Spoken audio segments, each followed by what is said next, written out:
तनख्वाह, पिता और बेटी की इमोशनल कहानी। शिखा जरा इधर आना, कब से आवाज़ लगा रही हूँ, सुनती ही नहीं है।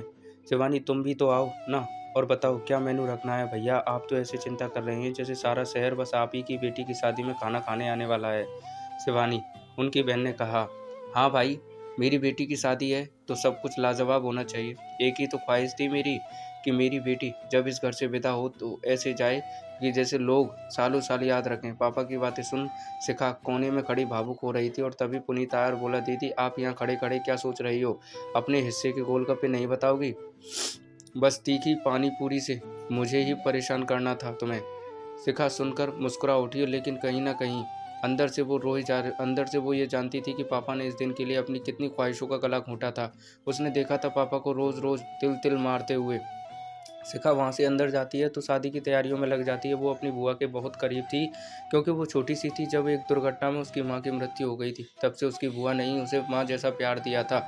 बुआ शिवानी की शादी हुई थी लेकिन उनका बच्चा नहीं हो सकता था, इसलिए ससुराल वालों ने उनका साथ नहीं दिया और उनके पति की मृत्यु के बाद उनसे रिश्ता खत्म कर लिया। शिवानी ने शिखा और पुनीत पर अपने बच्चों जैसी ममता ही लुटाई थी। बच्चे भी माँ समान बुआ का बहुत आदर करते थे। देखते देखते शादी का दिन आ गया और शिखा मन ही मन प्रार्थना कर रही थी कि बस सब कुछ अच्छा हो जाए और उसके पापा की मेहनत सार्थक हो। उसके पापा ने सुबह से कुछ नहीं खाया था क्योंकि जब तक बेटी की विदाई नहीं हो जाती पिता उपवास रखता है।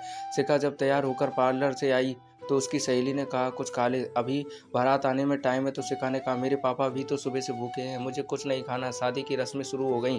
कन्यादान की रस्म शुरू होने से पहले दूल्हा दुल्हन जब खाना खाने लगे तो शिखा ने देखा कि उसके पापा के पास उसके ससुर जी और बहुत सारे ससुराल वाले खड़े हैं। उसने देखा कि उसके पापा चुपचाप मुंह लटकाए हुए खड़े हैं। उसके कानों में जब आवाज़ गई तो उसने सुना कि वो लोग उन्हें कह रहे थे कि इतना बुरा खाना उन्होंने अपनी पूरी ज़िंदगी में नहीं खाया। आज उनकी बिरादरी में इस वजह से नाक कट गई। सब लोग खाना खाने के बाद कह रहे थे कि बहुत बुरा खाना था, शायद कैटरिंग के पैसे बचा लिए इन लोगों ने। शिखा को अपने कानों पर विश्वास नहीं हुआ और वो तुरंत उस तरफ गई और बोली, पापा आज चुप रहने का वक्त नहीं है। आप इन लोगों को बताते क्यों नहीं कि इस एक दावत के लिए आपने अपनी पूरी ज़िंदगी की तनख्वाह, अपनी ख्वाहिशें सब दांव पर लगा दी, यहाँ तक कि हमारी ज़िद करने पर भी अपने ऊपर एक पैसे का खर्चा नहीं किया, सिर्फ इसीलिए कि मेरी बेटी की शादी दावत ऐसी हो कि हर कोई उसे याद रखे। पंकज ने सब सुन लिया था और वो बोला, शिखा तुम रहने दो, किसी को सफाई देने की ज़रूरत नहीं है। पंकज ने तरुण अपने दोस्त को आवाज़ दी और बोला कि यार खाना कैसा लगा तुझे? तो वो बोला, ऐसी दावत बहुत टाइम बाद खाई है। पंकज ने कहा, पापा आपको ऐसा नहीं करना चाहिए था। आप ये क्यों नहीं समझते कि एक पिता अपना पूरा जीवन लगा देता है अपनी बेटी की शादी के लिए और वहाँ आने वाले लोग एक मिनट में फैसला कर देते हैं कि इन्होंने खाना अच्छा सर्व नहीं किया। जो पिता बच्ची की शादी के लिए पूरी ज़िंदगी पाई पाई जोड़ता है, क्या वो इस चीज़ में कंजूसी कर सकता है?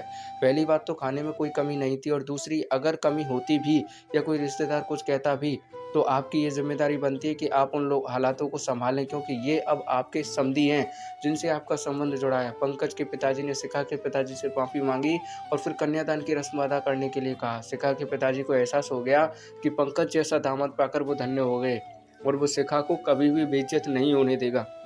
दोस्तों कैसी लगी कहानी कमेंट में बताइएगा। अच्छी लगी तो लाइक शेयर जरूर कीजिएगा और चैनल पर नए तो सब्सक्राइब कर लीजिएगा। Thank you.